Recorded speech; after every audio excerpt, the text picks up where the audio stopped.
तू अपने माँ के पेट के अंदर था, तेरी माँ खाना खा रही थी। अल्लाह तेरी माँ के पेट के अंदर तेरे पैर बना रहा था, तेरी माँ पानी पी रही थी। अल्लाह ताला तेरी माँ के पेट के अंदर तेरा हाथ बना रहा था, तेरी माँ चूल्हे पर चावल पका रही थी।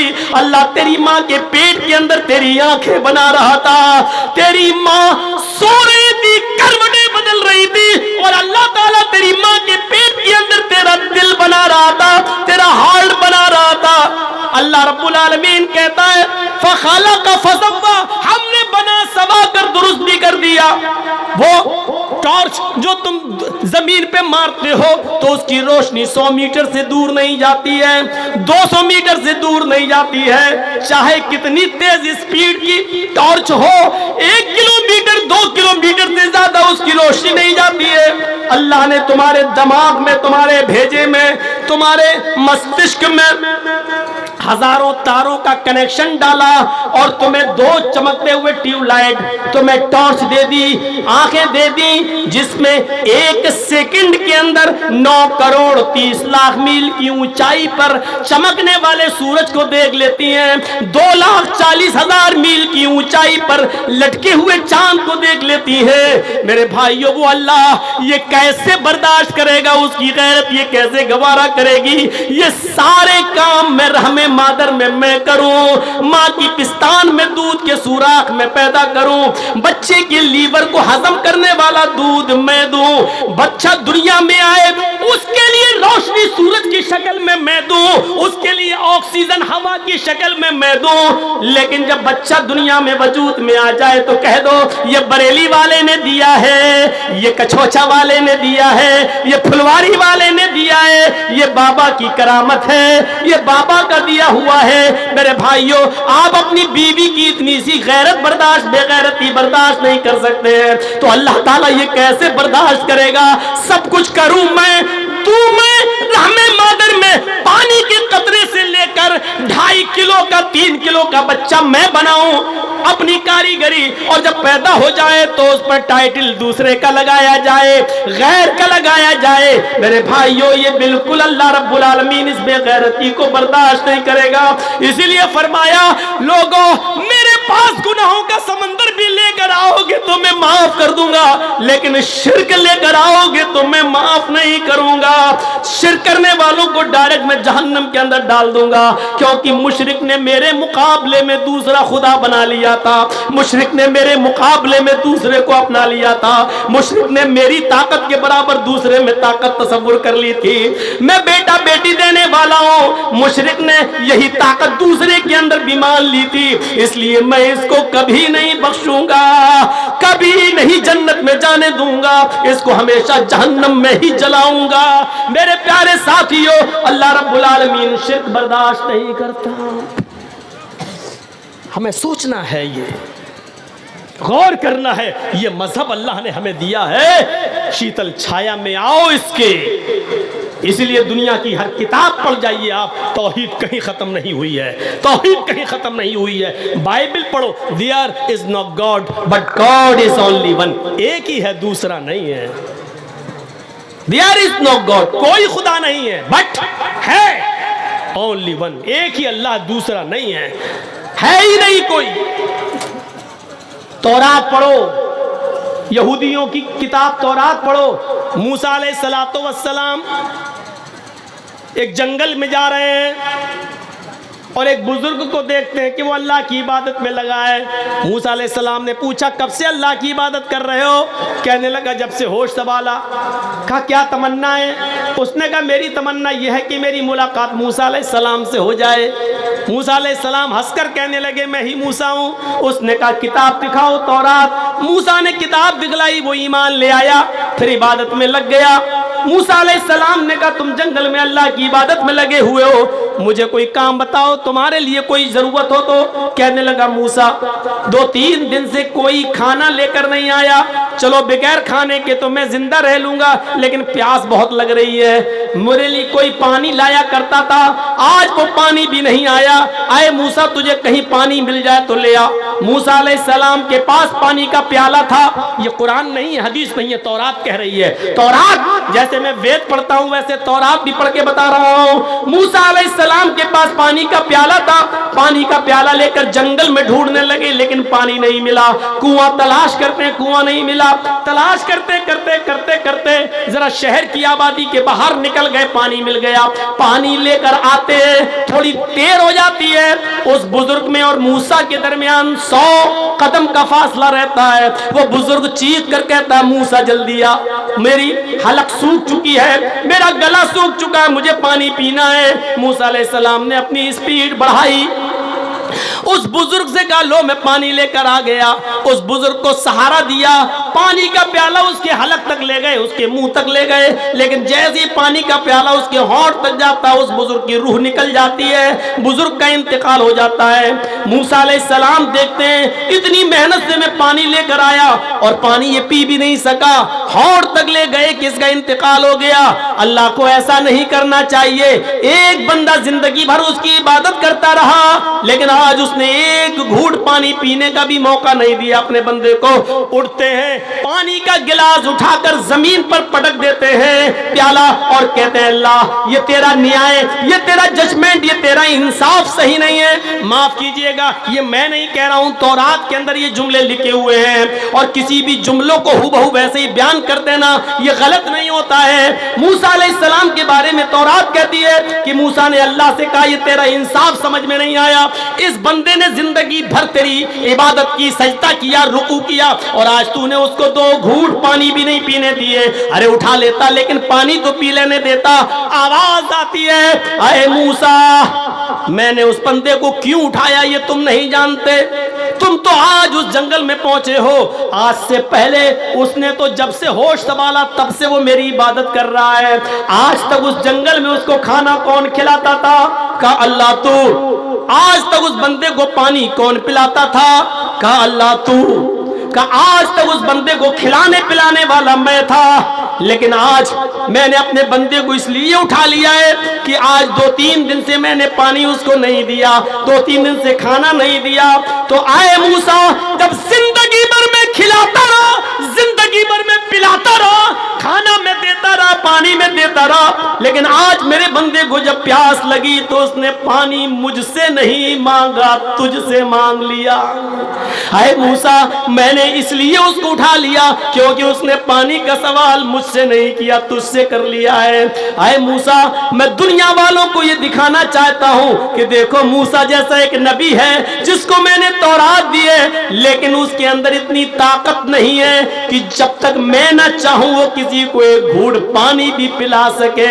मूसा तू नबी है, मेरा रसूल है, तेरे अंदर अगर इतनी ताकत है कि किसी को पिला सकता है तो इस मुर्दे को, इस बुजुर्ग को एक घूंट पानी पिला कर दिखा। नहीं दिखा सकता है तो, और यही मुझे दुनिया को बताना है कि नबियों में, रसूलों में भी इतनी ताकत नहीं कि वो अपनी मर्जी से एक घूंट पानी किसी को पिला सके। जब तक कि अल्लाह की मर्जी ना हो तुम भी एक गिलास पानी, एक घूंट पानी किसी को नहीं पिला सकते। ये तौरात में तौहीद का जिक्र आज भी मौजूद है। क्या कहोगे इस तौहीद के बारे में? हिंदू धर्म के बारे में तो पूछो नहीं, उसके लिए तो हम जुआ तक खेलने को तैयार हैं। डॉक्टर जाकिर नाइक भारत से मलेशिया चले गए, लेकिन जर्जीस तो यहीं रहता है, योगी को और मोदी को ललकारता भी है, जेलों में भी जाता है, जेल को ससुराल भी अब समझने लगा है। सब कुछ होने के बावजूद आज तक कोई आदमी मुझे अपने मंत्रों के बारे में ये नहीं बता सका। हाँ, इतना जरूर है कि मेरे ऊपर किसी हिंदू भाई ने आज तक केस नहीं किया है। मेरे ऊपर जितने भी केस हुए हैं वो हमारे अपने ही लोगों ने किए हैं। हमारे ही लोगों ने भड़का भड़का कर लोगों को केस हमारे ऊपर करवाए हैं, और ये कोई नई चीज नहीं है, ये होता चला आया है। इस घर को आग लग गई घर के चिराग से। मेरे भाइयों, घर में आग बाहर की आग से नहीं लगती है, घर में कोई चिराग जलता है तभी आग लगती है। इस घर को भी आग लगी तो घर के चिराग से ही लगी। गैर मुस्लिमों के खिलाफ मैं बोला, लेकिन गैर मुस्लिमों ने उसको अपनी अच्छाई समझकर कबूल कर लिया कि बात तो सही कर रहा है। आज तक किसी पंडित ने केस नहीं किया, केस किया तो हमारे भाइयों ने किया है। कोई बात नहीं, तुम शौक से अभी भी आजाद हो, जो चाहो करो, हम भी तुम्हें अब रोकते नहीं है, इसलिए कि किसी केस में आज तक मुझे सजा नहीं सुनाई गई है। हर केस में मैं बाइज्जत बरी होकर निकला हूं, या तो खत्म हुआ है या कोर्ट से बाइज्जत बरी होने का फैसला मेरे हक में सुनाया गया है। हाँ, इतना जरूर कहना चाहता हूं मेरे भाइयों कि आज मैं हिंदू भाइयों से जुआ खेलने के लिए तैयार हूं। अब आप ये मत कहना मौलाना साहब जुआ तो हराम है, क्यों? मैं इसलिए ऑफर दे रहा हूं कि आओ रख लो, तौहीद का जितना सबूत तुम्हारी किताबों में है उतना तो हमारे यहाँ यहूदियों में और ईसाइयों में नहीं है। यहूदी और ईसाइयों में नहीं है। हालांकि तौरात का ये बहुत बड़ा सबूत है। रामचंद्र जी की पत्नी सीता का हरण होता है, हनुमान और लक्ष्मण सीता को श्रीलंका से रावण के जुल्म से छुड़ा के लाते हैं। सीता जी राम के पैर छूने के लिए झुकती हैं और आशीर्वाद लेना चाहती हैं, लेकिन रामचंद्र जी अपने पैर नहीं छूने देते हैं। ये वाल्मीकि रामायण है जो 2000 साल पहले लिखी गई थी। आजकल की रामायण तो ये अभी 100-200 साल पुरानी है। उसमें राम को भगवान ही नहीं माना गया। जो वाल्मीकि जी की रामायण है, असली रामायण वो है, उसमें राम को भगवान ही नहीं माना गया और राम को भारत में पैदा भी नहीं माना गया। उसमें साफ लिखा है रामचंद्र जी ने अपनी पत्नी सीता को पैर नहीं छूने दिए, उठा लिया और सीता को ललकारते हुए कहा, ये क्या पाप कर रही हो? कहा नहीं, मैं आपको प्रणाम कर रही हूँ, आपको पैर छू रही हूँ। रामचंद्र जी ने कहा, राम रामाय नमः, राम रामाय सत्यमस्त। हाय सीता, मैं तेरा राम हूँ, लेकिन तेरे राम का राम है ऊपर वाला। है सीता, मैं तेरा राम हूं, लेकिन तेरे राम का राम तो ऊपर वाला है सीता, तू अपने राम को प्रणाम मत कर, बल्कि उस राम के सामने झुक जो तेरे राम का राम है, उस राम को प्रणाम कर जो तेरे राम का राम है। यही तो कहा गया है, योगी युज्जित सततमात्मानं रहस्य स्थित एकाकी अच्युताति मन निराशीर परिग्रह। श्रीमद् भागवत गीता अध्याय 6 मंत्र नंबर 10। योगी युज, यूपी वाला नहीं, ये योगी नहीं है, ये ढोंगी है, फर्क समझिएगा। योगी कहा गया है, ढोंगी नहीं कहा गया। जब ढोंगी कहा जाए तो इसको समझना। योगी उज्जित सततमात्मानं रहस्य स्थिता। जब ईश्वर की पूजा करने जाओ तो योगी बन जाओ, यानी पूरे शरीर की एक्सरसाइज, पूरे शरीर की एक्सरसाइज हो जाए, पूरे शरीर को झुका लो। पूरे शरीर की एक्सरसाइज सिर्फ नमाज में होती है, किसी इबादत में नहीं होती। आप देख लीजिए, मंदिर में जाइए, हिंदू लोग क्या करते हैं, बस पूरे शरीर की एक्सरसाइज नहीं है। अब तो ये भी नहीं हो रहा है, मोटरसाइकिल पे जा रहा है आप, सामने हनुमान जी की मूर्ति ढाई 10 किलो की खोपड़ी बढ़ गया आगे। अब तो कोई उतरकर हाथ भी जोड़ना गवारा नहीं कर रहा है। हिंदू भाई अगर हो तो बुरा ना माने, ये रियलिटी है, ये सच्चाई है, वास्तविकता है। मोटरसाइकिल पे जा रहे हूँ, नई बीवी बैठी हुई है, हनुमान की आगे बढ़ गया, ना कोई वुजू, ना कोई हाथ पैर धोना, ना कुछ नहीं, बढ़ गया आगे। ये रियलिटी है। मोटरसाइकिल भी नई है, उतरना भी नहीं चाह रहा, और नई है भी इसलिए कि वो भिख मंगनी है। भिख मंगनी गाड़ी समझते हो ना? अरे जो लड़की के बाप ने अपने दामाद को इंटरनेशनल भिखारी समझ के खैरात में दी है, उसको मैं बोल रहा हूँ, उस बाइक को। जितने लोगों ने अपने ससुर से जो ली है मांग मांग के, जो मोटरसाइकिल है, सब इंटरनेशनल फकीर हैं, इंटरनेशनल भिखारी हैं ये लोग। और अब जो मांगेंगे वो और बड़े होंगे, क्योंकि जानने के बाद मांग रहे हैं। तो इंटरनेशनल भिखारी अपनी बीवी को बिठाया, जा रहा हूँ, 10 किलो खोपड़ी बढ़ गया। अब तो ये भी नहीं हो रहा। पूरे शरीर की एक्सरसाइज सिर्फ नमाज में होती है। देखिए, अल्लाह अकबर, ये पॉजिटिव रेजिस दौड़ रहे हैं, पॉजिटिव। ये हाथ की एक्सरसाइज है। और ये देखिए, वैसे बहुत से लोग यहाँ भी नियत मानते हैं, हमें कोई एतराज़ नहीं। आजकल लोगों को मिलाने की बात करना चाहिए, तोड़ने की नहीं, जोड़ना। ये वक्त की ज़रूरत है। जो लोग यहाँ बांध रहे हैं वो बांधें, हम लोग यहाँ बांधते हैं, बांध रहे हैं। अब यहाँ जो हाथ बांधे जाते हैं तो उसमें वज़न है, एक्सरसाइज है। आपने कभी तरावी पढ़ी होंगी, इमाम साहब जब देर तक किरत करते हैं, एक पारा उनको ख़त्म करना है 8 रकात तरावी में, तो आपको यालमून तालमून समझ में आएगा बस। गैरिल मग़ज़ूबि अलैहिम वलद्दाल्लीन तक तो गाड़ी सही चलेगी। इसके बाद इमाम साहब हो जाएंगे राजधानी एक्सप्रेस। बिस्मिल्लाहिर्रहमानिर्रहीम, अलिफ लाम मीम, ज़ालिकल किताबु ला रैब फ़ीहि हुदल लिल-मुत्तक़ीन अल्लज़ीना युमिनूना बिल ग़ैब व युक़ीमूना स-सलाता व मिम्मा रज़क़नाहुम युनफ़िक़ून। आखिरी वाला जुमला खींचता हुआ नज़र आएगा, युनफ़िक़ून, यालमून, तालमून। अब इधर नींद आ रही है आदमी को, आप देखिएगा ऐसे पढ़, एकदम ऐसे कर लेगा। ये जो हाथ नीचे गिरा है ये एक्सरसाइज है, इस पर वजन पड़ रहा है। ऐसे ये, और जो लोग ऐसे करके ऐसे बांध लेंगे, वो गर्दन तो ऐसे होगी लेकिन हाथ नहीं छूटेगा। आप करके देख लीजिए, हाथ नहीं छूटेगा। क्यों? यहाँ प्रेशर नहीं है, यहाँ एक्सरसाइज नहीं है। और हिंदू धर्म में भी आप देखिएगा, मूर्ति के सामने जब कोई आदमी खड़ा होगा तो हाथ बांधेगा लेकिन सीने पर। हम लोग ऐसे रख लेते हैं, वो ऐसे रखते हैं, लेकिन रखता सीने ही पर है।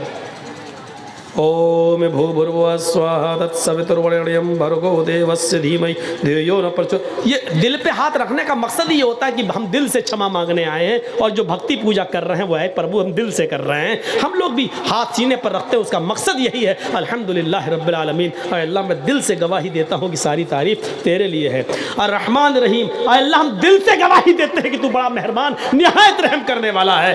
मालिक यौमिद्दीन, हम दिल से तुझे कयामत के दिन का पूरा पूरा मालिक मानते हैं। हर चीज दिल से होती है। तो पूरे शरीर की एक्सरसाइज। अब देखिए, रुकू में कमर सीधी, बल्कि कमर तो इतना सीधा रखने का हुक्म दे दिया गया कि पानी का भरा हुआ लोटा अगर रख दिया जाए या बर्तन गिलास तो गिरने ना पाए। वो अलग बात है कि आजकल तो कौवे की चोंचे मारने वाला होता है नमाज में,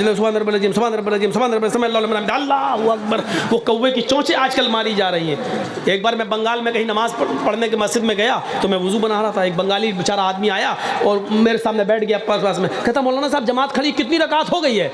हम बोले 2 रकात हो गई है। 2 रकात हो गई? उसकी 2 मिल गई, हमारी वुजू बनाते हुए एक और छूट गई, यानी हमारी 3 चली गई, उसकी 2 मिल गई। जबकि वुजू बनाने बैठा था तो 2 निकल चुकी थी, 2 बाकी थी। इतनी जल्दी वुजू बना के गया कि वो दोनों पा गया। आजकल ये मजाक हो रहा है, मजाक।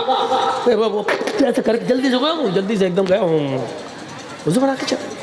अल्लाह के रसूल ने वुजू बनाने के लिए भी हुक्म दिया कि मा मिनकुम मिन अहदिन यतवज़्ज़उ फयुहसिनुल वुजू, तुम में से जब भी कोई आदमी वुजू बनाए तो अच्छी तरीके से वुजू बनाए।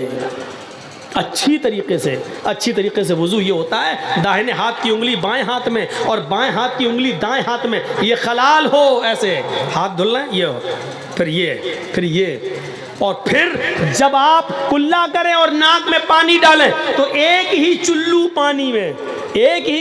पानी में आधा मुंह में ले जाएं और आधा नाक में, ऐसे आधा मुंह में और आधा नाक में। और जिस हदीस के अंदर 3 मरतबा कुल्ला और 3 मरतबा नाक में पानी डालने का जिक्र अलग अलग आया, वो हदीस ज़ईफ़ है, सनद के एतबार से वो हदीस कमज़ोर है। जिस हदीस में एक ही चुल्लू पानी में, आधा मुंह में और आधा नाक में, और उसका तरीका ये होना चाहिए, ऐसे आधा हो गया। अब दाहिने हाथ की उंगलियों से दांत रगड़ो और बाएं हाथ का अंगूठा और ये उंगली नाक में डाल के ऐसे करो, और फिर इस अंगूठे से ये पकड़ो कस के, मैं नहीं करूँगा ज़ोर से, नहीं तो यहीं पर असली घी निकल जाएगा। सर्दियों का दिन वैसे ही है, ऐसे पकड़िए कस के, और फिर इसको ये दबाइए ऐसे, फिर ऐसे करके ऐसे झाड़िए, और फिर दूसरा पानी लेके फिर इसी तरीके से कुल्ला करिए, नाक में पानी डालिए, फिर ऐसे करिए। ये अच्छी तरीके से वुज़ू में ये चीज़ शामिल है।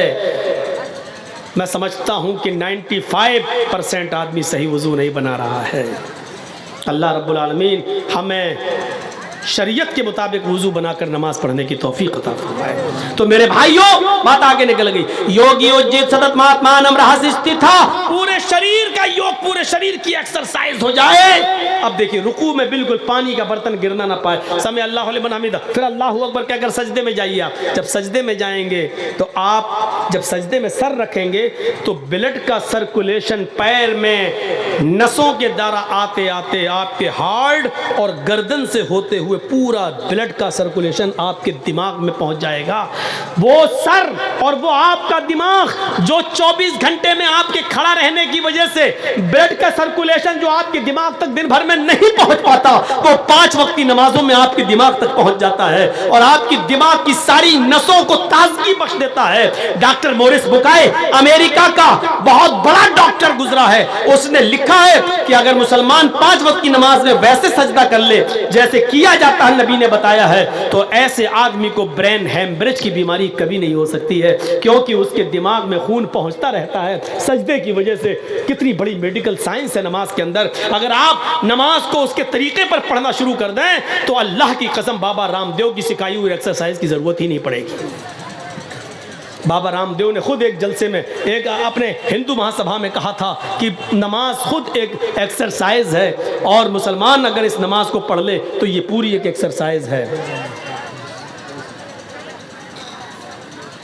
भाई, एक ज़रूरी ऐलान ये है कि मौलाना अजीज़ुर रहमान साहब जो ख़तीब थे, उनका फ़र्जंद गायब है, इसलिए ऐलान किया जाए ताकि स्टेज के करीब आ जाए। उनका बेटा गायब है, यहीं पे गायब हुआ है। हाँ, थोड़ा सा आप कर दीजिए, और बंगाली में भी करिए ताकि सबको, বাংলা में भी बोलिए। मौलाना আজিজুর রহমান বুখারী সাহেব ওনার একটা ছেলে হারিয়ে গেছে, ছেলের নাম হলো শফিউর রহমান। বক্তা মৌলানা আজিজুর রহমানের ছেলে শফিউর রহমান হারিয়ে গেছে। যদি কেউ পেয়ে থাকে কিংবা কারো জানা থাকে তো इसको दिमाग तक पहुंच जाता। कितनी बाबा रामदेव ने एक तकरीर में, भाषण में यही कहा था कि नमाज बेस्ट एक्सरसाइज है, बेस्ट एक्सरसाइज। तो नमाज पढ़िए, पूरे शरीर की एक्सरसाइज नमाज के अंदर होती है। योगी उज्जीत सतत महात्मानम रहस्य स्थित था, एक भी वक्त की मत छोड़िए वरना धर्म से हट जाओगे। अल्लाह के नबी ने भी यही कहा कि मन तरक सलात मुतअम्मिदन फकत कफर, एक वक्त की भी जानबूझकर छोड़ दी तो मजहब पर कायम नहीं रहोगे, कुफ्र किया उसने। सोचिए, एकाकी चित्तात्म निराशीर परिग्रह, एक अल्लाह से मांगिए, कितना गफूर रहीम है वो। मौलाना जरजीत साहब की यहाँ शादी है, उनके बेटे की शादी है, भाई की शादी है, लोगों को दावत दे रहे हैं लेकिन छांट छांट के दावत दी जा रही है। दुश्मन पे नजर पड़ती है, दुश्मन को दावत नहीं दी जा रही है। ये जिंदगी भर मेरा विरोध करता रहा, आज इसकी दावत कैसे कर दूं। हम किसी को खाना खिलाएंगे तो दोस्त को खाना खिलाएंगे, दुश्मन को अपने घर में हम घुसने भी नहीं देंगे। लेकिन थोड़ी देर के लिए तखय्युल की इशारा पर सवार होकर सोचिए, अल्हम्दुलिल्लाहि रब्बिल आलमीन, हमारा परवरदिगार, हमारा रब है जो दोस्त को भी खाना खिलाता है, दुश्मन को भी दे रहा है, मोमिनों को भी दे रहा है, काफिरों को भी दे रहा है। आसमान से बारिश, आसमान से बारिश, आज से तकरीबन 100-150 साल पहले इस भारत के अंदर, इस हिंदुस्तान के अंदर जब बारिश नहीं हुई थी तो साइंटिस्ट ने, साइंसदानों ने बंबई के समंदरों से भाप की शक्ल में उड़ने वाले पानी से बदलियां तैयार की थी और उन बदलियों को बंबई की सरहदों पर पानी की शक्ल में बरसाया था। आप यकीन कीजिए 15 मिनट की बारिश हुई थी, समंदर से उठने वाले लहरों से पानी की भाप से बदलियां बनाकर जब उसको बरसाया गया तो पता चला कि 15 मिनट की बारिश में भारत का, हमारे इंडिया के 25 साल की इनकम खत्म हो गई।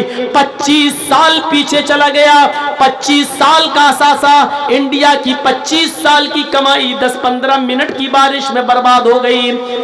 25 साल की, बंबई के अंदर 15 मिनट बारिश होती है तो पूरे हिंदुस्तान की 25 साल की मेहनत, 25 साल की इनकम बर्बाद हो जाती है, इनकम खत्म हो जाती है। हमारे रब की रहमत पर जरा नजर डालो, कैसी बारिश बरसाता है, पूरे मुल्क में बरसाता है, हर खेत में बरसाता है, हिंदू के भी, मुसलमान के भी, सिख के भी, ईसाई के भी, हर जगह सरसब्ज़ो शादाब लहलाती हुई खेतियां पैदा होने लगती हैं। गंदुम, गेहूं और चावल, धान, हर चीज पैदा होती है। मेरे भाइयों, उस दिन की तारीख से फिर समंदर के पानी से भाप बनाकर बदलियां बनाना और उससे बारिश का काम इंडिया गवर्नमेंट ने रोक दिया, क्योंकि इंडिया की कमर टूट रही थी। 25 साल की इनकम बर्बाद हो गई थी। पूरा हिंदुस्तान 25 साल पीछे चला गया था। अब आप अंदाजा लगाएं कितना बड़ा वो गफूर रहीम है जो मूसलाधार बारिश बरसाता है। एक दिन के लिए पूरे हिंदुस्तान की लाइट अगर जला दी जाए और गवर्नमेंट उसका टैक्स न ले, तो आप ईमानदारी के साथ बताइए कि एक दिन की लाइट में कितना खर्चा आ जाएगा। एक दिन की लाइट अगर जल जाए तो एक दिन की लाइट पर आप गौर करेंगे तो कितनी कमाई गवर्नमेंट मना कर दे कि हमें बिल नहीं चाहिए तो कितना नुकसान होगा उसका। एक दिन पूरे हिंदुस्तान की लाइट का बिल न लिया जाए, उसका मीटर की रीडिंग न चले तो इंडिया कितने पीछे चला जाएगा। 9 करोड़ 30 लाख मील की ऊंचाई पर चमकने वाला सूरज, 1 करोड़ 40 लाख डिग्री सेंटीग्रेड गर्मी जो मिल रही है हमें और आपको, मेरे भाइयों, आज तक हमारे परवरदिगार ने उस पर हमसे बिल नहीं मांगा। हम एक मर्तबा बिजली चलाकर एसी जब चलाते हैं अपने घर में तो देखते हैं 2500-3000 का बिल आता है एक महीने का, लेकिन अल्लाह रब्बुल आलमीन जो हवा की शक्ल में हमें रोजाना ऑक्सीजन दे रहा है जिससे हम जिंदा है, आज तक उसने अपने बंदों से टैक्स नहीं मांगा। मेरे बंदों, हमें टैक्स दो, हमने पानी दिया। मेरे बंदों, हमने हवा दी, टैक्स दो। मेरे बंदों, हमने सूरज की रोशनी से तुम्हारा गल्ला पकाया, हमें टैक्स दो। कुछ नहीं मांगा। उसने मांगा तो सिर्फ इतना मांगा कि वमा खलक़तुल जिन्ना वल इंसा इल्ला लियअबुदून। ओ मेरे बंदे, तू मस्जिद में आ जा, मेरे घर में आ जा, इन तमाम नेमतों के बदले में बस अपना माथा मेरे घर में अपनी जमीन, मेरी जमीन पर रख दे, ताकि इस बात का ऐलान हो जाए कि तू मेरा गुलाम है, मैं तेरा मालिक हूं। तू इस बात को कबूल कर ले कि अल्लाह, मैं तो तेरा गुलाम हूं, तू मेरा मालिक है। बस तू मुझे अपना मालिक मान ले और मेरे सामने अपने गुलाम होने का इकरार कर ले, अपनी नाक जमीन पर रगड़ दे, ताकि मैं यकीन कर लूं कि मेरा बंदा मेरे सामने जलील हो गया, यानी उसने मुझे इज्जत वाला मान लिया और मेरे सामने अपने आप को जलील कर लिया।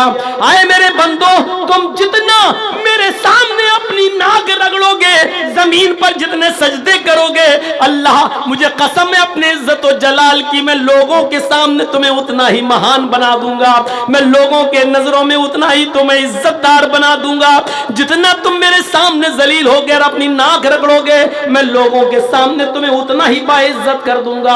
आज देख लीजिए, 5 वक्त का नमाजी और जितना बड़ा तहज्जुद गुजार होगा, लोग उसकी कितनी इज्जत करते हैं। आइए साहब, मौलाना हमारे बेटे के लिए दुआ कर दीजिए। आप तहज्जुद पढ़ते हैं, आप लोगों की नजरों में बाइज्जत बना दिया। क्यों? क्योंकि हमने अल्लाह के सामने अपने आप को जलील किया है, और जो बंदा अपने आप को अल्लाह के सामने जलील करना सीख ले, अल्लाह उसको कभी लोगों के सामने जलील नहीं होने देगा। यही तो इस्लाम है। आज नक्शे देखिए, एक मंदिर मुझे पूरे हिंदुस्तान में बता दीजिए कि जहां हरिजन, शूद्र और ब्राह्मण एक ही साथ पूजा किए हो। पूरे भारत में एक मंदिर बता दो हमें, एक मंदिर नहीं है। ब्राह्मणों के मंदिर में शूद्र नहीं जा सकता, शूद्र के मंदिर में ब्राह्मण नहीं जा सकता। धोखे से अगर ब्राह्मणों के मंदिर में शूद्र चला गया तो फिर उस मंदिर को गंगा के पवित्र जल से धोया जाएगा, क्योंकि शूद्र के आने से वो मंदिर अपवित्र हो गया, नापाक हो गया। यहां तसव्वुर करो, मौलवी जर्जीस बाद में नमाज पढ़ने के लिए गया, अजान की आवाज आती है, हय्या अलस सलाह। गांव का एक आदमी है, वो बेचारा रिक्शा चलाता है, टैक्सी चलाता है, ई रिक्शा चलाता है, बैटरी वाला रिक्शा। शाम तक मेहनत करके 100-200 रुपए कमाकर अपने बीवी बच्चों को खिलाता है। अजान की आवाज सुनकर वो पहली सफ में जाकर बैठ गया। सुन्नत पढ़ता है, पहली सफ भर जाती है, 2 मिनट रह जाते हैं जमात में। मौलाना जर्जीस मस्जिद में जाते हैं, उनको सबसे पिछली वाली सफ में जगह मिलती है। अल्लाह की कसम, जर्जीस साहब लोगों की नजरों में बहुत मुबारक हैं, बहुत बड़ी हस्ती माने जाते हैं, बहुत इज्जत की नजरों से देखे जाते हैं। लेकिन जर्जीस साहब में इतनी हिम्मत नहीं है कि आगे सफ में खड़े होकर उस गरीब आदमी को, उस रिक्शे वाले से ये कह दें कि चलो तुम पीछे नमाज पढ़ लो, मुझे आगे आ जाने दो। जर्जीस साहब को यह अथॉरिटी कुरान नहीं देता है, यह हदीस नहीं देती है कि हम किसी को अगली सफ से हटाकर पीछे कर दें। वो अलग बात है कि मेरी इज्जत और एहतराम में वो आदमी खुद हट जाए और हमें अपने आप आगे खड़ा कर दे, वो एक अलग मसला है। लेकिन अगर वो नहीं आना चाहता है, अगली सफ का सवाब लेना चाहता है, तो जर्जीस साहब को पावर नहीं है कि उस आदमी को पीछा कर दे। जर्जीस क्या बेचता है?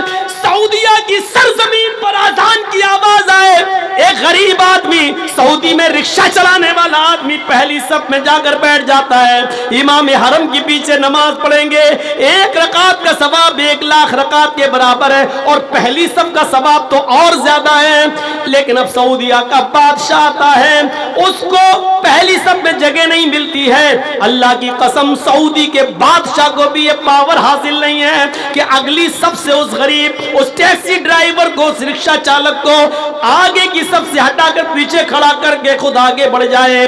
सुनो आए सऊदिया के बादशाह, ये तुम्हारे बाप का घर नहीं है जहां तुम अपनी मनमानी चलाओ। ये गरीब बंदा मेरा है और मेरे घर में आया है, मेरे घर से उसको अगली सफ से दूर करने का पावर मैं तुम्हें नहीं देता। अपने घर में न घुसने दो, अपनी बिल्डिंग में न घुसने दो, सड़क और चौराहे पर उसको अलग थलग कर दो, वहां तुम मालिक हो। लेकिन ये मेरे घर में आया है, खाने खुदा में आया है, खाने काबा में आया है, मेरे घर में आया है। गरीब है तो क्या हुआ है, मेरी इबादत के लिए आया है। आए सऊदी के बादशाह, तुझे ये पावर नहीं है कि उसको अगली सफ से हटाकर पीछे खड़ा कर दे। एक ही सफ में खड़े हो गए महमूद और अयाज, न कोई बंदा रहा न कोई बंदा नवाज। ये मेरे भाइयों, ये इस्लाम बराबरी का हक देता है। अमीर और गरीबी के फर्क को अगर कोई मिटाता है तो इस्लाम मिटाता है। अमीर और गरीब के घमंड को अगर कोई दूर करता है तो इस्लाम दूर करता है। मेरे भाइयों, इस्लाम ने साफ कह दिया, ला कुल्लुकुम बनी आदम व आदम मिन तुराब, तुम सब आदम की औलाद हो। आदम मिट्टी से पैदा हुए थे, तुम सब मिट्टी से पैदा हुए हो। और ला फज़ल लिअरबिय्यिन अला अजमी, किसी अरब के रहने वाले को गैर अरब पर कोई फौकियत नहीं है, किसी गैर अरब के रहने वाले को अरब के रहने वाले पर कोई फौकियत नहीं है, किसी गोरे को काले पर कोई दर्जा नहीं है, किसी काले को गोरे पर कोई दर्जा नहीं है, सब बराबर हैं। अल्लाह के नबी सल्लल्लाहु अलैहि वसल्लम जब मेराज से वापस आए तो मस्जिद के अंदर खड़े होकर आप चीख चीख कर कह रहे थे, ऐनल बिलाल, ऐन बिलाल, ऐन बिलाल, बिलाल कहाँ है? और बिलाल हाथ उठाकर कहते लब्बैक सादिक, ऐ अल्लाह के नबी मैं यहाँ हूँ, मैं यहाँ हूँ। आपने कहा बिलाल, मुझे अल्लाह ने जन्नत दिखाई, मैंने जन्नत में जूतों की आवाज सुनी, मैंने जिब्राइल से पूछा ये जूतों की आवाज जन्नत में किसकी है? यहाँ तो कोई चल नहीं रहा है। जिब्राइल ने बताया ये तुम्हारे सहाबी हैं बिलाल, ये बिलाल के जूतों की आवाज है, वो तुम्हें वो सुनाई दे रही है। यानी अल्लाह ताला तुम्हें ये बतला रहा है कि मैं बिलाल को जन्नत देकर रहूंगा, मैंने बिलाल को जन्नत में दाखिल कर दिया। आए बिलाल, अल्लाह ने मुझे जन्नत में तुम्हें जन्नती होने का सर्टिफिकेट दे दिया। अरे बिलाल तुम ऐसा कौन सा अमल करते हो? हजरत बिलाल कहने लगे पता नहीं मुझे अल्लाह ने जन्नती कैसे कह दिया, मैं तो आम लोगों की तरह अमल करता हूँ। हाँ एक अमल ऐसा है जो और लोगों में मैं नहीं देखता हूँ। कहा वो कौन सा अमल है? फरमाया कि मेरा वुजू जब भी टूटता है, जब भी मैं बेवुजू होता हूँ, जब भी पेशाब पायखाना करके आता हूँ, मैं बेवुजू होता हूँ, फौरन वुजू बना लेता हूँ और वुजू बनाने के बाद मैं 2 रकात तहियतुल वुजू जरूर पढ़ता हूँ। मैं कभी बेवुजू नहीं रहता हूँ, वुजू बनाने के बाद तहियतुल वुजू मैं जरूर पढ़ता हूँ जितनी अल्लाह मुझे तौफीक देता है। आवाज आती है मोहम्मद रसूलुल्लाह की तरफ से, आए बिलाल यही वो नेक अमल है जिसने तुम्हें जन्नती बना दिया है जो और लोग नहीं करते हैं। ये अल्लाह ताला ने तुम्हें जन्नती बना दिया है। इतना कहना तब बिलाल की जबान से जुमले निकले थे कि मैं बेवुजू कभी नहीं रहता। वो बिलाल जिससे लड़कियां निकाह करने के लिए तैयार नहीं थी, कि जिनके होंठ मोटे मोटे थे, हबशी थे, काले कलूटे थे, जिसके पास निकाह का पैगाम भेजते थे लड़की उनसे निकाह करने का इनकार कर दिया करती थी। लेकिन जब बिलाल की जन्नती होने का ऐलान साहबा ने सुना तो साहबा उसी मस्जिद में बैठे बैठे चीखने लगे, आए बिलाल मेरे घर चलो, मेरी ये खूबसूरत बेटी है, एक नजर मेरी बेटी को देख लो, मैं अपनी बेटी का निकाह तुम्हारे साथ करने को तैयार हूँ। तुम्हारी सोहबत में मेरी बेटी रहेगी तो वो भी नेक अमल करेगी, शायद वो भी जन्नती हो जाए और दीनदार लड़के से निकाह कराने के बदले में अल्लाह मुझे भी जन्नत दे दे। आए बिलाल चलो चलो मेरे घर चलो और एक नजर मेरी बेटी को देख लो। उधर से दूसरे सहाबी कहते हैं, आए बिलाल पहले उन्होंने कह दिया है उनकी बेटी देख लो, अगर पसंद आ जाए तो ठीक, अगर ना आए तो मेरे घर आ जाना, मेरे पास भी चांद का एक टुकड़ा है, मेरे पास भी एक बेटी है, उसको देख लो, एक नजर मैं भी अपनी बेटी का निकाह तुम्हारे साथ करने को तैयार हूँ। हमारा समाज अपनी बेटियों के लिए कौन से लड़के तलाश कर रहा है, हमारा समाज अपने बेटों के लिए, अपनी बेटियों के लिए कौन से दामाद ढूंढ रहा है, कौन से लड़के तलाश कर रहा है। और सहाबा कैसे कैसे दामाद ढूंढा करते थे। जलसों से इबरत हासिल करो और सीखो सीखो, ये इस्लामी मसावात है। आज मंदिर में चले जाइए आप, किसी भी मंदिर में आप देख लीजिएगा, आज तक हरिजन ब्राह्मण के मंदिर में नहीं जा सका। जिस धर्म के अंदर यह लिखा हो ब्रह्मा ने अपने मुंह से ब्राह्मण को पैदा किया, हाथों से छत्री को पैदा किया, रान से वेश को पैदा किया और पैरों के तलवे से शूद्र को पैदा किया। मेरे भाइयों, जो धर्म ये शिक्षा देता हो कि पैरों से पैदा होने वाला शूद्र है, जिसको ब्रह्मा ने अपने पैरों से पैदा किया हो, उसमें शूद्र को इज्जत कहां मिल जाएगी। जिस धर्म में साफ लिखा हो ब्राह्मण अगर किसी शूद्र की लड़की पर नजर डाल दे और पसंद आ जाए तो शूद्र को चाहिए कि अपनी लड़की लाकर ब्राह्मण को दे दे।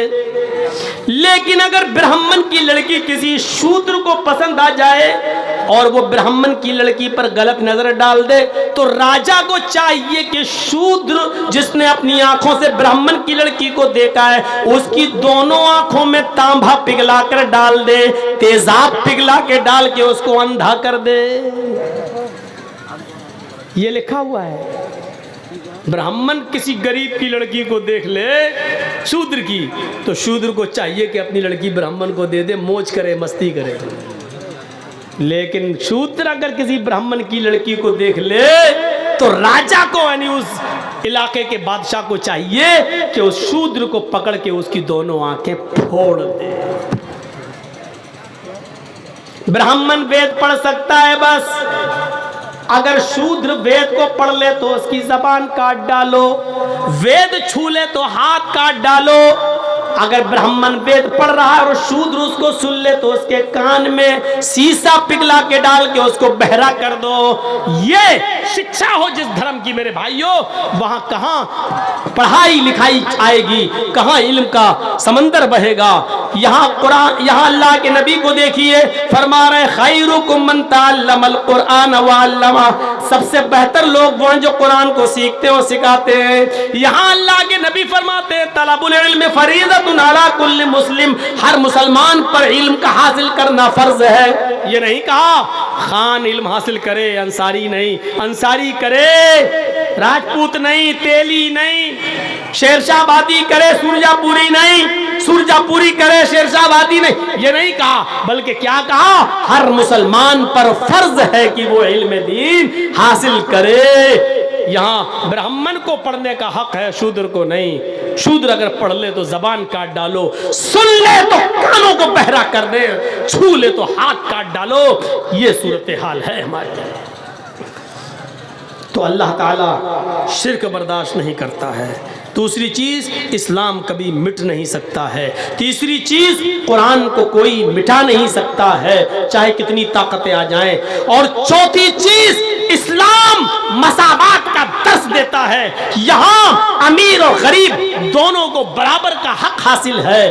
अगर अमीर जुर्म करता है तो उसको भी सजा मिलेगी, गरीब करता है तो उसको भी मिलेगी। और इसकी जीती जागती तस्वीर है बनो वो कबीले, एक औरत जो लड़की थी फातिमा नाम की, और वो पकड़ के जब लाई गई, कहा अल्लाह के रसूल इसने चोरी की है, चोरी। अल्लाह के रसूल ने पूछा कितनी मिकदार को पहुंच रही थी, उसके बारे में फरमाया कि इसके हाथ काट डालो, क्योंकि इसने इतनी चोरी की कि हाथ काटना बनता है। कहा अल्लाह के नबी बड़े ऊंचे घराने की है, बड़े अमीर घर की बेटी है, नाक कट जाएगी अगर इसका हाथ काटा गया। तो आपने ये जवाब दिया, पहले जमाने की उम्मतें इसीलिए तो बर्बाद हुई, उनके उमरा जब जुर्म करते थे तो सजा नहीं दी जाती थी, गुरबा जब जुर्म करते थे तो उनको सजा दी जाती थी। जाओ और हाथ काट डालो। उसका हाथ काट डाला गया। जब उस मखजूमिया औरत का हाथ काटा गया, कबीला बनु मखजूम की उस लड़की का हाथ, तो बहुत मजाक उड़ाया गया।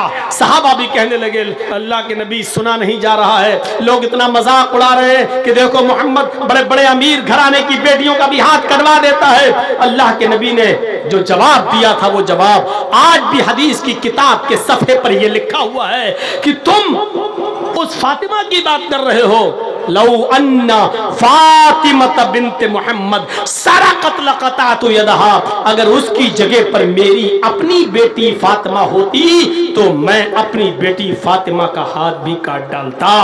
अमीरी और गरीबी नहीं देखी जाएगी इस्लाम के अंदर। जुर्म है, वो कोई भी करे, इबादत है, वो जो करेगा उसको सवाब मिलेगा। जिस तरह कुरान नहीं मिट सकता, जिस तरह इस्लाम नहीं मिट सकता, उसी तरह जनाबी मोहम्मदुर रसूलुल्लाह आखिरी नबी की हैसियत से दुनिया में आए थे और क़यामत तक के लिए वही नबी रहेंगे। इसको भी चीख चीख कर तुम्हारी किताब कहती है डंके की चोट पर। 16 मरतबा ऋग्वेद में एक मंत्र आया है, 16 मरतबा, मरुद्रगनागहि प्रत्यत्यम चारुम धर्म गोपी थाए पुरहु यसे मरुद्रगनागहि। मरु मनुष्य, अग्नि आग, मिट्टी और आग से पैदा होने वाली मखलूक। प्रत्यत्यम चारोम धर्म गोपी थाए पुरहु यसे, है मिट्टी और है आग से पैदा होने वाली सृष्टि। मिट्टी से पैदा होने वाला इंसान और आग से पैदा होने वाला जिन। तो गोया के है इंसान और है जिन्ना, तो तुम ईश्वर की किन किन कृपाओं का उल्लंघन करोगे, किन किन नेमतों का इनकार करोगे। देखा जाए तो गोया कि ये तर्जुमा है फबअय्यि आलाइ रब्बिकुमा तुकज़्ज़िबान का। हाय इंसानों, हाय जिन्नातों, तुम अपने रब की कौन कौन सी नेमतों को ठुकराओगे, कौन कौन सी नेमतों को झुटलाओगे। ये तर्जुमा है। प्रत्यत्यम चारुन धर्म गोपी थाय पुरहु यसे मरुद्रगनागहि। हाय मनुष्य और हाय आग से पैदा होने वाली सृष्टि मखलूक, यानी हाय इंसानों, हाय जिन्नातों, तुम अपने ईश्वर की किन किन कृपाओं का इनकार करोगे, उसको झुटलाओगे, उसको नहीं मानोगे। ये जुमला कितनी बार आया है ऋग्वेद में? 16 बार, यजुर्वेद में 4 बार, यजुर्वेद में 10 बार और सामवेद में 4 बार। जोड़ते जाइए कितना हुआ?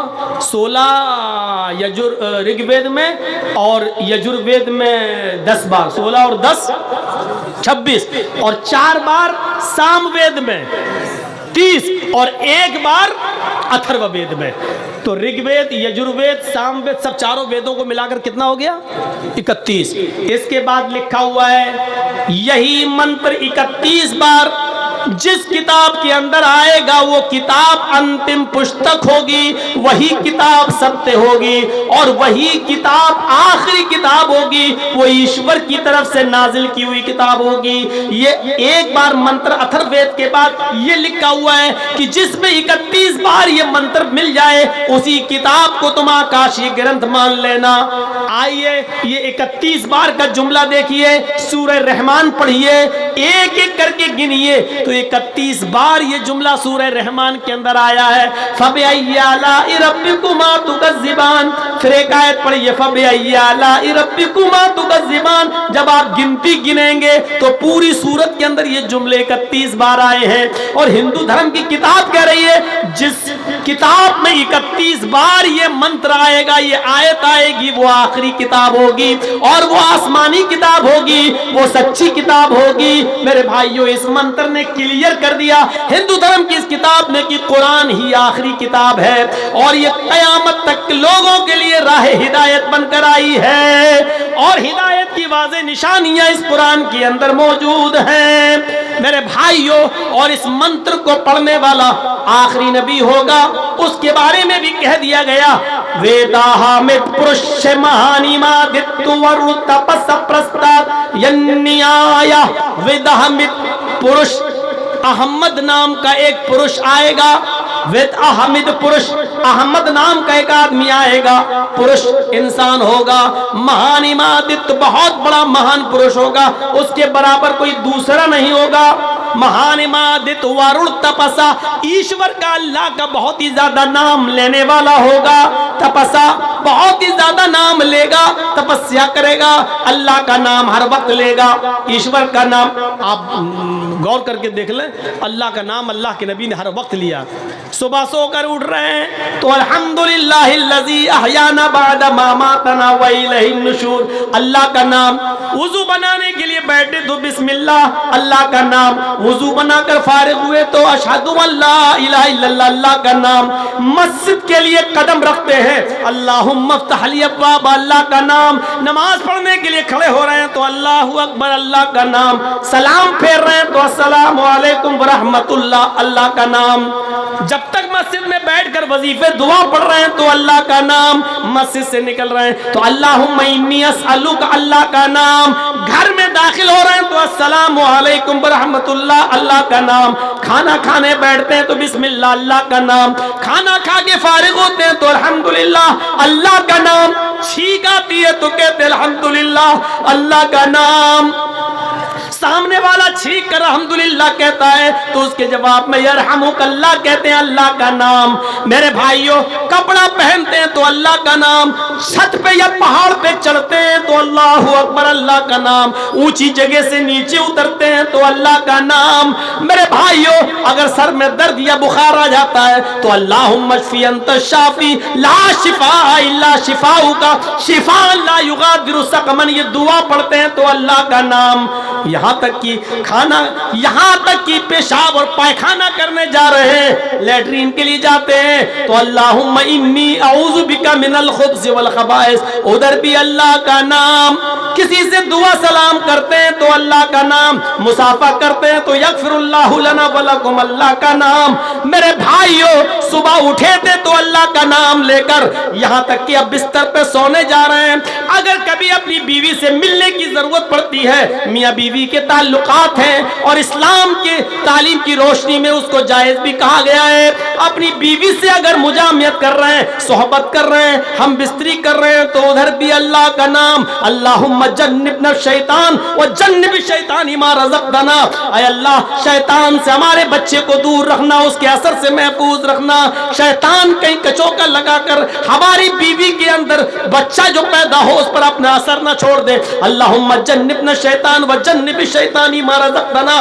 बीवी से हम बिस्तरी कर रहे हैं तब भी अल्लाह का नाम, सोकर उठे थे तो अल्लाह का नाम, अब बिस्तर पे सोने जा रहे हैं तो अल्लाह का नाम लेकर, अल्लाहुम्मा बिस्मिका अमूतु वहया, अल्लाह का नाम लेकर उठे। अब सोने के लिए बिस्तर पे जा रहे हैं तो अल्लाह का नाम लेकर ही सो रहे हैं। सुबह से लेकर शाम तक अल्लाह का नाम, इसी को वेद कहता है वरुण तपस्या, वो अल्लाह का बहुत ही ज्यादा नाम लेने वाले होंगे। प्रस्ताव वो अहमद जब आ जाएं और अल्लाह का हर वक्त नाम लेने वाले हो तो उन्हीं के नक्शे कदम पे चलना। प्रस्ताव का माना होता कुटिया में चले जाना, यानी उन्हीं के घर में घुस जाना, यानी उनके मजहब में दाखिल हो जाना। यानी आया स्वर्ग में जन्नत में जाने का कोई और दूसरा रास्ता नहीं है। ये हिंदू भाइयों की किताब कह रही है अहमद के रास्ते के अलावा जन्नत में जाने का कोई और दूसरा रास्ता नहीं है। और मैं समझता हूं कि इस मंत्र के बाद तो किसी मंत्र की जरूरत ही नहीं पड़ेगी। हमारे हिंदू भाइयों को ये मंत्र अपनी किताबों में देखकर फौरन कलमा पढ़ लेना चाहिए। ओ वाचे भूपति प्रेमड़ा माया मत विशारदा तब देवो महाराज ममदा सत्व मागिता बरमोच्छिष्ट समंजी याति तथा तत्पश्य भो नृप इति श्रुत्वा तथा दृष्टा परम विस्मय मागिता चतुर्विभ्रात्र में देव कृष्यामि कलक्षियम भवन्तो बांधव देवा स्वाशेन दृश्यता शरम शुधारी सदूषका उच्चलापी लिंगच्छेदीन सर्वभक्षो मतो मम्मा मुसलवंतो ही जातियो दूदशा। अंतिम ऋषि जब इस धरती पे आएगा उसकी और उसके मानने वालों की पहचान होगी। जब वो इस जमीन पर आएगा तो चांद के 2 टुकड़े कर देगा। चांद के उंगली के इशारे से 2 टुकड़े किसने किए थे बताने की जरूरत नहीं है। आपकी किताब कह रही है अंतिम ऋषि इस धरती पर आएगा तो वो अपने उंगली के इशारे से चांद के 2 टुकड़े कर देगा।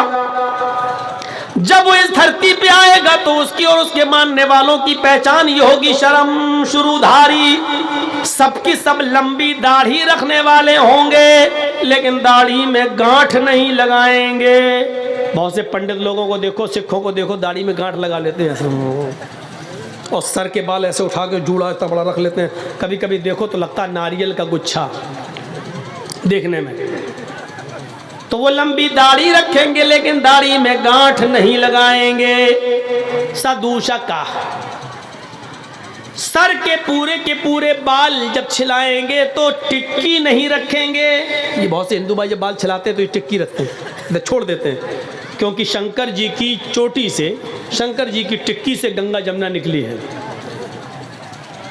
सदूषका, सर के पूरे बाल छिलाएंगे, टिक्की नहीं रखेंगे। उच्चलापी, वो भक्ति पूजा के लिए घंटा नहीं बजाएंगे। मंदिरों में घंटा बजाया जाता है, वो पूजा भक्ति के लिए घंटा नहीं बजाएंगे। ऊंची जगह पर खड़े होकर उच्चलापी, जबान से बुलाएंगे, जबान से आलाप करेंगे, यानी आजान देने वाले होंगे। उच्चलापी, ऊंची जगह पर खड़े होकर वो लोगों को आजान की आवाज देंगे, अपनी जबान से बुलाएंगे और आजान भी क्या देंगे, आवाज भी क्या देंगे। अस्मल्लाम इल्लल्लाह मित्रा वरुणो इल्लल्लाह इल्लल्लाह इल्लल्ले मित्रा वरुणो इल्लल्ले इल्लल्लाह मुहम्मद रसूल रकबरस से अस्मल्लाम इल्लल्ले मित्रा वरुणो इल्लल्ले इल्लल्लाह। आप लोग याद नहीं कर पाएंगे, इतना बार इसमें इल्लल्ले इल्लल्लो इल्लल्ले आया है, जबान नहीं लौटेगी आपकी। अस्मल्लाम इल्लल्लाह मित्रा वरुणो इल्लल्लाह। अल्लाहु अकबर की बिगड़ी हुई शक्ल,